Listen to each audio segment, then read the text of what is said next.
Hello दोस्तों, कैसे हो आप लोग। आज की इस वीडियो में हम डिस्कस करने वाले हैं स्वैप डेरिवेटिव के बारे में। स्वैप डेरिवेटिव क्या होते हैं, कितने टाइप के होते हैं और ये कैसे काम करते हैं। आज की इस वीडियो में हम लोग यही डिस्कस करने वाले हैं। तो चलिए स्टार्ट करते हैं। स्वैप डेरिवेटिव होते क्या हैं। स्वैप डेरिवेटिव ऐसे होते हैं कि एक फिक्स अमाउंट है, एक पर्सन और दो पर्सन है, या ये किसी भी कंपनी, दो कंपनी हो सकती हैं, दो बैंक हो सकते हैं, ये कुछ भी हो सकते हैं। तो एक जो दो बैंक है, हम बैंक का एग्जांपल ले लेते हैं। तो दो बैंक है, तो एक बैंक दूसरे बैंक को एक फिक्स अमाउंट पे करेगा एक पर्टिकुलर टाइम में, और दूसरा बैंक उसको एक वेरिएबल अमाउंट पे करता रहेगा टू ड्यूरिंग कुछ टाइम ड्यूरेशन के टाइम में। तो मीन्स एक पर्सन जो पहले फिक्स अमाउंट पे कर रहा है, एक पर्सन मतलब एक बैंक जो दूसरे बैंक को फिक्स अमाउंट पे कर रहा है, वो एक साल या 2 साल में फिक्स अमाउंट पे करेगा। जो दूसरा वेरिएबल पे कर रहा है वो उसको कुछ महीनों में, या कुछ 3 महीने में, 6 महीने में, 1 महीने में, या फिर साल का, इस तरह से वो उसको वेरिएबल अमाउंट पे करेगा। तो उसके बदले वो फिक्स अमाउंट पे करेगा। मीन्स एक एग्जांपल से समझते हैं, शायद नहीं आया होगा समझ में। इसमें क्या होता है कि दो बैंक है, एक कंपनी है। तो अब बैंक को पता पड़ता है एक बैंक ने एक कंपनी को लोन दिया है। अब वो लोन का बैंक को पता पड़ गया कि तेरा पैसा इतना डूबने वाला है, वो कंपनी डिफॉल्ट करने वाली है। अब जब वो डिफॉल्ट करने वाली है तो वो जाएगी, वो पहला अपना बैंक जो है, पहले वाला बैंक ए, अब बैंक ए जाएगा बैंक बी के पास में। बैंक बी उसके पास में जाके उसको पहले पूरी प्रोफाइल को पढ़ेगा। वो प्रोफाइल को पढ़ के रिस्क असेसमेंट करेगा और फिर बोलेगा आप मुझे इतना प्रीमियम दो। तो मतलब बैंक ए हर मंथली या कुछ जो भी उनका फिक्स होगा उस पर वो कुछ प्रीमियम उसको पर मंथ का इतना टाइम का देगा है। जब भी वो कंपनी डिफ़ॉल्ट करेगी, अब जब वो कंपनी डिफ़ॉल्ट करेगी तो बैंक बी उस पहले बैंक को वो उसे इतना अमाउंट देगा। तो यही होता है स्वैप डेरिवेटिव।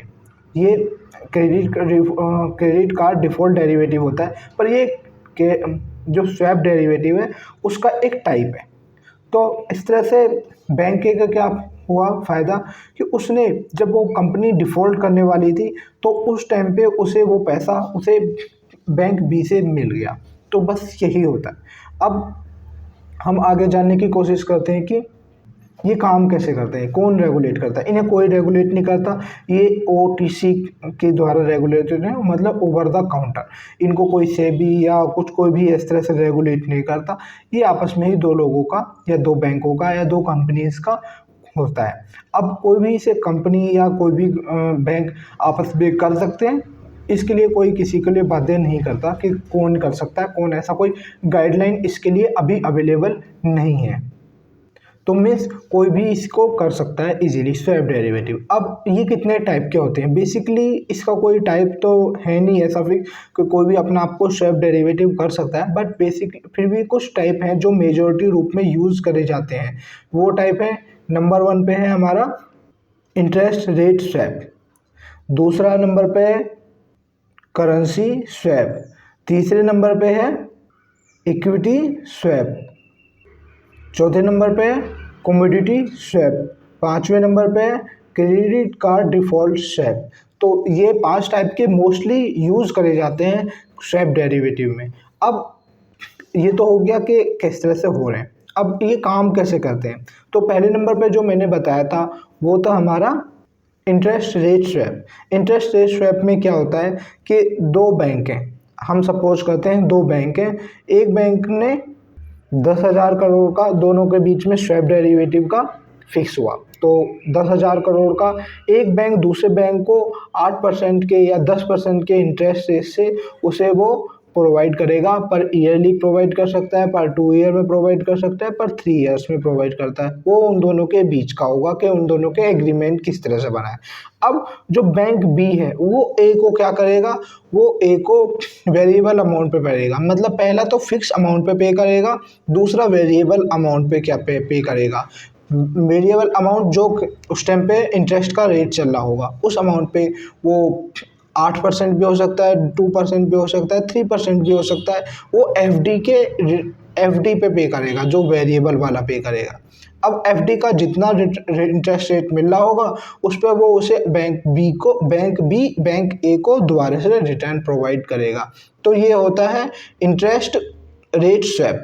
अब हमारा नेक्स्ट स्वैप रेटिंग है इक्विटी स्वैप। इक्विटी स्वैप में क्या होता है कि कोई भी एक फिक्स अमाउंट है, मान लीजिए इस पे फिक्स अमाउंट रखते हैं 5,000 करोड़।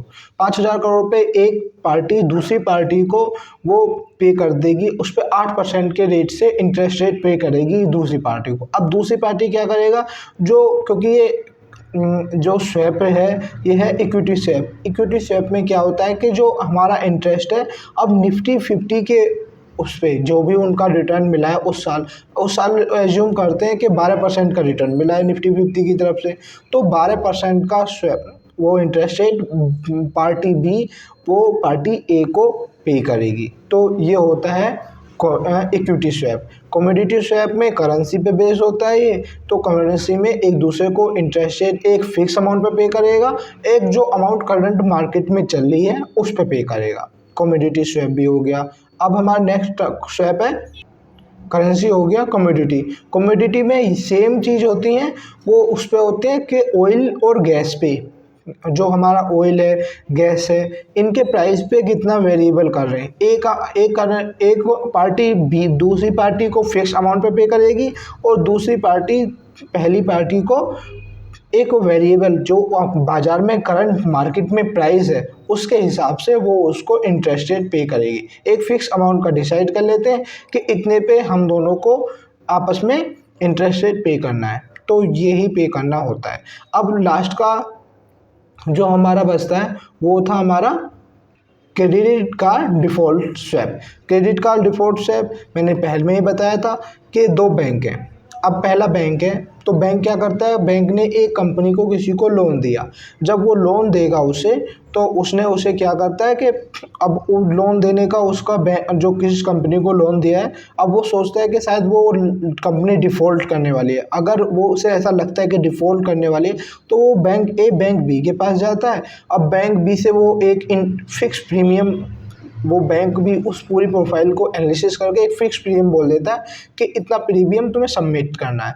अब वो उस टाइम ड्यूरेशन तक इतना प्रीमियम पर मंथली 3 मंथली या 6 मंथली जैसे भी है वो उसे पे करता रहता है। अब वो पे करने के बाद में जब भी वो कंपनी उसे डिफ़ॉल्ट करती है, तो बैंक भी उस पूरा अमाउंट को उसे रिटर्न करता है जितना होगा उसे डिफ़ॉल्ट हुआ है। ऐसे करके वो बैंक ए है अपना डिफ़ॉल्ट का पैसा रिकवर कर लेता है। तो यही हुआ क्रेडिट कार्ड डिफ़ॉल्ट से। तो I hope you gain something from my this video. Thanks for watching.